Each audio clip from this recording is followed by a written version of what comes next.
Okay, so today we're taking a deep dive into Psalm 143, Right? and we're using the New Living Translation provided by YouVersion. Okay. And we're going to be exploring like the journey that's in this psalm, Yeah. this emotional and spiritual journey. The very personal prayer. Yes, very personal. Yeah, this Psalms 143 NLT Bible YouVersion, it's really a moment of intense struggle for David, and it gives us such a powerful and intimate glimpse into that. Yeah, and this is going to be interesting because we're starting out right away with like a huge cry for help. Yes. Like right in verses 1 through 4. Immediately she's addressing God, Yeah. asking to be heard and answered. Mm-hmm. And he bases this plea on his faithfulness and righteousness. Yes. But then he goes on to say, in verse 2, no one is innocent before you. Yeah. What do you think about that placement right at the beginning?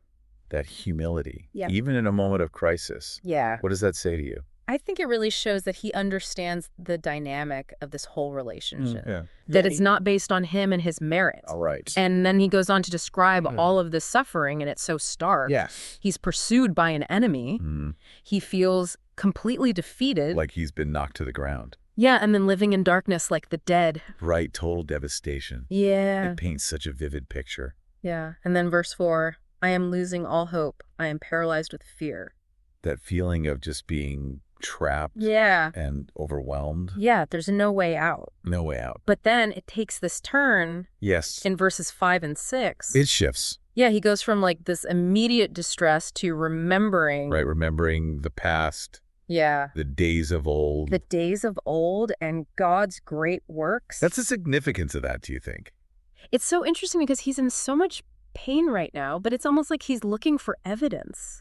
Yeah. Of times that have been better or times when he's seen God act. Yeah, it's like he's trying to reestablish stability. Yes. In the midst of chaos. Yeah. By looking back. Mm-hmm.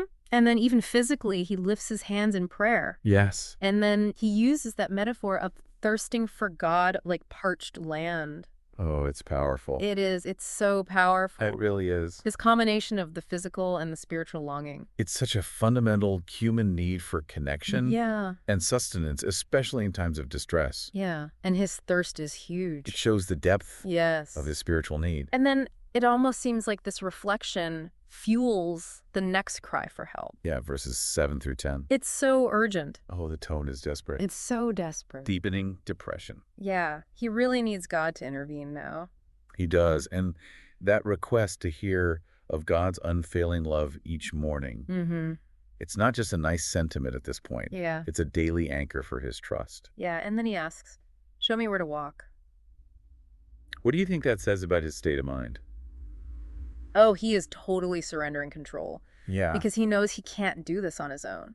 Right. He's actively seeking refuge and guidance. And to be taught God's will. He's acknowledging divine authority. Yes, he's saying like, you are God. Yeah. I am not. And that prayer for the Holy Spirit. Oh, yeah. To lead him on firm footing. It's so powerful. Especially contrasted with the beginning. Yeah. Not to the ground. Yeah, like he needs to get up. Yeah, he needs stability. A clear path forward. Yeah. Guided by something beyond himself. And then we get to verses 11 and 12. The petition for deliverance and justice. Yeah. What do you think is at the core of this? He's asking for his life to be preserved for the sake of God's name. Right. Linking his well-being to a larger purpose. Yeah. He trusts that God will be faithful to bring him out of distress. And then he asks God to silence his enemies. Yes, reinforcing his identity as God's servant seeking vindication. It's so interesting how we started out with such humility. Right. But now he's appealing to God. Yeah. Based on their relationship. It's not just about him anymore. No, it's bigger. Yeah. So we've seen him in despair. Yes. Then remembering the past. Then this huge cry for help. And guidance. Yeah. And now this declaration of trust. And a call for justice. It's been quite a journey. It really has. It showcases such raw emotional honesty. Yeah. And this turning point. Yes. This active seeking of divine help. Yeah. In response to struggle. So for you listening, think about when you are facing a really difficult situation. Yes. What happens when you remember a time that was better or a time when you overcame something? How does that change how you feel right now? Yes. What specific details or feelings from those past experiences might be most helpful? Yeah. How can you use that to find a path forward? It's something to think about. It is. Thanks for joining us on this deep dive. Yeah, this is great. It was really good.